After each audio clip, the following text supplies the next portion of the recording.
В эфире Якутия-24, такой футбол, и Власий Сергеев. Мы говорим только о футболе. Сборная России пишет историю. Команда Станислава Черчесова выиграла у Испании в серии пенальти и впервые в истории вышла в четвертьфинал чемпионата мира. Итоги очередного игрового дня мирового первенства мы обсудим с экспертами-аналитиками Анатолием Самковым и Владимиром Юрьевым.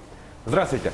Добрый день. Ну что ж, минувший день нам подарил без преувеличения действительно историческую победу. Сборная России в тяжелом матче с грозным соперником одержала победу. И все знали, прекрасно знали, что Испания будет играть свой футбол, будет много владеть мячом. И, кстати, испанцы держали мяч у себя 75% времени. И как оцените игру сборной при таких тяжелых условиях, обстоятельствах? Было тяжело, конечно, смотреть этот матч. Почему? Потому что все-таки такое преимущество большое территориальное. Команда Испании держала мяч постоянно, наши в напряжении были.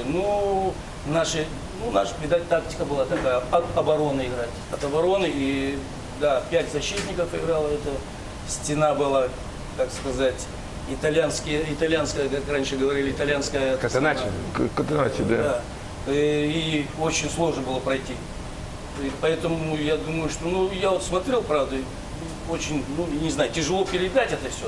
Почему? Потому что хотелось, чтобы наши больше как-то держали мяч, чуть-чуть, казалось, просто отбивается. Но это была такая вот задача. Поэтому я считаю, что хорошо. Я рад, что наши дальше. Я сразу ставил, что наши должны пройти испанцев. Но они прошли. Ребята со мной, мои воспитанники, спорили. Сегодня будем разбираться с ними. Говоря о владении мячом, да, Испания, стоит отметить, во вчерашнем матче испанцы сделали около 1200 передач, и это при проценте точности 91. Подавляющее действительно территориальное преимущество, но, как говорится, счет на табло. Анатолий Михайлович, по вашему мнению, насколько надежно играла сборная России в оборону? Во-первых, несколько дней тому назад мы на телевидении с вами обсуждали эту тему. Я сказал, что как сыграют в обороне, такой будет результат. И предсказал, что будут пенальти после матча, после игры дополнительно. Так оно и получилось, да. Здорово отстоял, во-первых, Керфеев, да. Ну и хорошо, конечно, если разбирать игру, да, защита получилось, что нелепо Жирков нарушил там на ровном месте правила. Идет прострел в штрафную, борьба Рамоса с Игнашевичем, там Игнашевич заваливает Рамоса, попадает в пятку гола. Это, наверное, редчайший гол в истории футбола. И я-то, когда увидел, что 1-0 проигрывает, мне сразу пропало настроение, как на первых минутах можно было провести такой гол. Но потом немножко игра выровнялась, да. Первый тайм вообще защита отыграла без ошибок, да. Весь верх выиграла, да. А внизу полузащита низко играла, и защита друг друга очень плотно страховали, да. Испанцы играли в большой квадрат. Держание мяча, да, там 1200 передач, но наши не дали им пройти до штрафной. Испанцы не оказались на выгодной позиции пробить поворотом. Вот это самое главное. Конечно, не было такого рисунка игрового. Наши попроще играли. Мяч на ноге, вперед. Дюба цеплялся, создавал моменты. И в одном моменте сыграл головой, мяч в руку попал. Пробил, сам пенальти пробил. Молодец, забил. Хорошо, да. Спокойно. Уверенно исполнил. Да. Действительно, Россия ожидаемо закрылась и очень уверенно сыграла в обороне. И я думаю, что испанцы владели много мячом, но суть-то игры заключается в том, чтобы забивать голы, а не мяч катать. Очень хорошую метафору для этого матча придумал сам Станислав Саламович Черчесов. Он сказал: после игры ничего поменять будет нельзя. Это как диктант написал и сдал. Это не сочинение, которое можно переписывать по нескольку раз. Мы пишем на чистовике. Очень действительно подходящее выражение. И исходя из этого, как оцените работу Станислава Черчесова на этом чемпионате мира, и если брать отдельно этот матч тоже? Знаете, тренеру всегда очень тяжело бывает. Когда команда проигрывает, значит проигрывает тренер. Команда выигрывает, значит выигрывает опять тренер, и команда выиграла, да? В данный момент, конечно, на него столько грязи лили, ему было очень тяжело перенести это. Кто-то защищал, а в основном основная масса на него все говорили, вот он не то, другой, неправильный состав или то, другое. Но он по-своему, потихоньку, вот у него есть характер мужской. Он по-своему так вел их, и вот он приводит к тому, что чемпионом мира будет. Поэтому я как бы вроде и шутка, и полушутка, но, однако же, я думаю, хорватов они должны пройти. Но будем Я думаю, надеяться, да. Есть такой шанс. И всегда шанс есть, у любой команды есть шанс. Но у нас чуть больше шанс. Мы дома, те гости. Я думаю, зритель, это уже 12-й игрок. 12-й игрок. Да, поможет нам пройти дальше. И, ну, это вообще будет правильно. Я думаю, перевернется тогда, не знаю, весь свет, что ли, если мы станем чемпионом мира впервые в жизни. Да, будем, конечно, ждать этого и надеяться на лучший исход. Ну и продолжая беседу о тренерской деятельности, да, вот вчера вот в матче с испанцами сыграли наши 5 защитников с 3 номинальными центральными защитниками. Вот, Анатолий Михайлович, как оцените игру нашей команды вот при такой формации? Ну вот тут он выбирал от ситуации, да. Он знал, что если мы откроемся, пойдем атаковать, прессинговать, один в один испанцы разберутся, да. Там нету шанса никакого. В защите оказывается немножечко меньше футболистов. А здесь построил плотную защиту, 5 игроков. Полузащита 3 центральных. И не дал испанцам развернуться. Испанцы не смогли ничего сделать. Да. За 2 тайма и дополнительное время только один момент такой острый был, ну хорошо сыграл, я не помню, кто пробивал, да. Но Корфеев хорошо сыграл, вытащил этот мяч, Тяжелейший да. удар вот в правый нижний угол. Нижний угол, да, пробил такой хороший, все, да. А больше моментов не было. Ну, первым где-то полумоментов Головина был, да, пробил, когда слева рядом со штангой. А во втором тайме то же самое, у наших моментов не было. И в дополнительное время наши все до центра поля и обратно. И бегом. Бегом ждали, надеялись на пенальти, да. Я думаю, это хороший показатель, то, что игра при такой формации, да, то, что мы выстояли против такой грозной команды, как Испания. Ну вот и продолжая разговор, да, об оборонительных действиях, мы вот упомянули Игоря Акинфеева. Он был признан лучшим игроком встречи. Если мне память не изменяет, испанцы нанесли 9 ударов в сторону ворот, и Акинфеев со всеми ими справился. И там были еще вот 2 очень тяжелых удара. Ну и, конечно же, 2 сейва в серии пенальти. Вот. Что можем сказать про Игоря? Ставим памятник. Ну, я думаю, после такой игры, конечно, это молодец. Просто отлично. Ну, с нервами он со своими поборолся. Здорово, спокойно, видно было, нацелен, настроен. Вот там показали его, глаза такие горели, все видно, как вот пружина, готов сражаться резко. И вот это он два момента таких вытащил, вообще красавчик. Тут что говорит, второй вот последний мяч он ногой отбил, вроде полетел туда, а тот по центру бьет, он ногой отбил. Ну, в ужасе испанцы. Они сами не ожидали такого. Ну, вот так бывает. Ну это правило, вратарское правило, да, прыгаешь в сторону, оставляешь ноги в середине, собственно, так и получилось. Да, он просто немножко переиграл, похитрее чуть сыграл их, и все, а те что-то рассчитывали, что они забьют, более уверенно, ну а здесь не получилось. Ну и продолжая нашу беседу, соперником россиян в четвертьфинале будет сборная Хорватии, которая вот в другом матче игрового дня также в серии пенальти выиграла у команды Дании.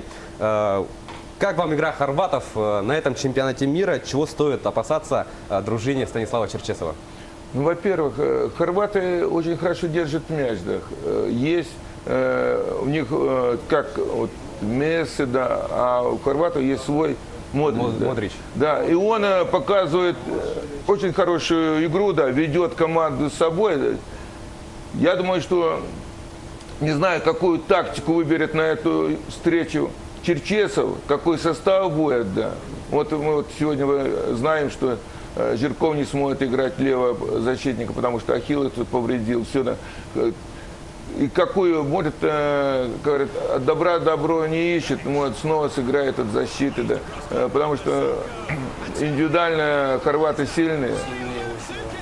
Есть ребята скоростные, бегут, да.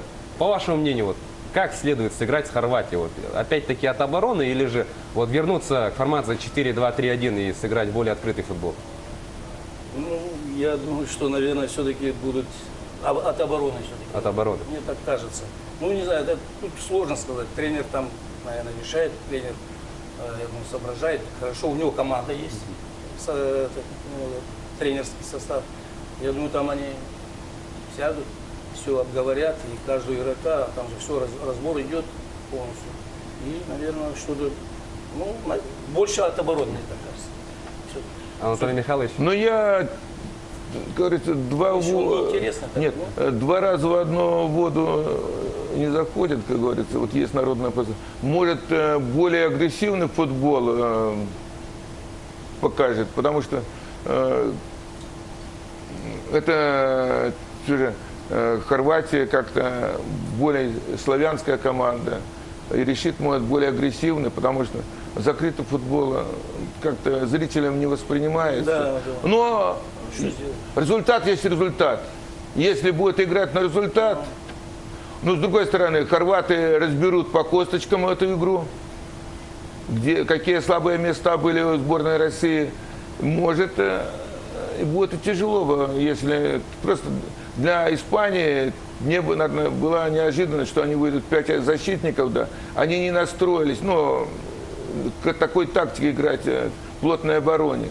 А хорваты увидели, я думаю, что они тоже подготовят, найдут свои доводы, как в игре, как играть. Ну и посмотрим. да, действительно очень Будем интересно. ставить на Россию, но В любом случае за Россию, конечно Да, же, да. болеем, и очень интересно, какую формацию выберет Станислав Черчесов. Ну, а если говорить о сегодняшнем игровом дне, сегодня у нас играют первыми, на поле выйдут бразильцы и мексиканцы. Очень принципиальное противостояние. Кому даете предпочтение? Вот на протяжении многих лет уже, да, бразильцы, у них соперничество идет очень достойное, команды очень обе хорошие, техничные. Вот. Ну, предпочтение я отдам бразильцам. Бразильцам. Бразильцам. То есть победа Бразилии. Да. Анатолий Михайлович, Он мексиканцы. нет. Вообще, Мексика всегда приезжает на все чемпионаты мира хорошие команды, технично все. Но всегда им не хватает чуть-чуть пройти дальше. Может, Четвертьфинала. игровой дисциплины не хватает. Может быть, Да? они вот более такие художники, да, на поле, да. Это когда вот, как бразильцы играли в 70-е годы, так Мексика играет. Бразильцы сейчас более атлетичные футболисты, более силовые, да, ну и техничные. Но я поставлю тогда дополнительное время будет, и по пенальти Мексика. по пенальти Мексика. Да. Хорошо, давайте перейдем ко второй паре. У нас в рамках второго матча игрового дня встретятся команды Бельгии и Японии. Ну, Бельгия, мы знаем то, что прекрасное сейчас у них поколение футболистов, звездный состав. Но пока что на международной арене результатов, как таковых, хороших нету, да? И на что могут надеяться бельгийские звезды на этом чемпионате мира в России? Я так о японцах скажу. Японцы всегда они дисциплинированы. И они выходят, выполняют то, что им тренер сказал, задачу строго играют. Бельгийцы немножко как-то, вроде так, расхлябанность какая-то, особенно у них много действительно звезд. Вот. И поэтому я бы, конечно, предпочтение отдал бы японцам какой-то степени, то, что дисциплина. Но здесь ничего не сделать. Здесь все-таки, наверное, бельгийцы помощнее, посильнее, пограмотнее. Я думаю, Победа на классе. должна быть за ними. Да. Ну, во-первых, я отдаю победу Бельгии. Я думаю, бельгийская сборная разберет игру Германия-Корея, да. Стиль игры корейских футболистов примерно одинаковый, как и японских, да. Они увидят, что японцы, что корейцы борются до последнего на каждом участке поля, да. Здесь сыграет фактор индивидуального мастерства. Японцы не будут закрываться, как сборная России, да. Это вообще присчет играть от защиты у российских команд. Что раньше, что вот сейчас Черчесов показал, да. Нет такой более агрессивной. Я думаю, что японцы будут более агрессивно играть. И здесь индивидуальное мастерство скажется команды Бельгии, да. Есть очень хорошее нападение, да, вообще состав. Весь состав, все линии очень сильные. У них, Все играют хороший клуб. я вот вспоминаю, когда знакомился с составом, там, по сути дела, всем по 25, 23, 27 лет. Да. Самый такой золотой возраст футбольный. Я думаю, однозначно ставлю на Бельгию. однозначно на Бельгию. Ну что ж, сегодня нас ждет очень интересный игровой день, впрочем, как и всегда. Продолжаем радоваться победе, исторической победе сборной России, наслаждаться чемпионатом мира. Итоги следующих матчей мы также обязательно обсудим.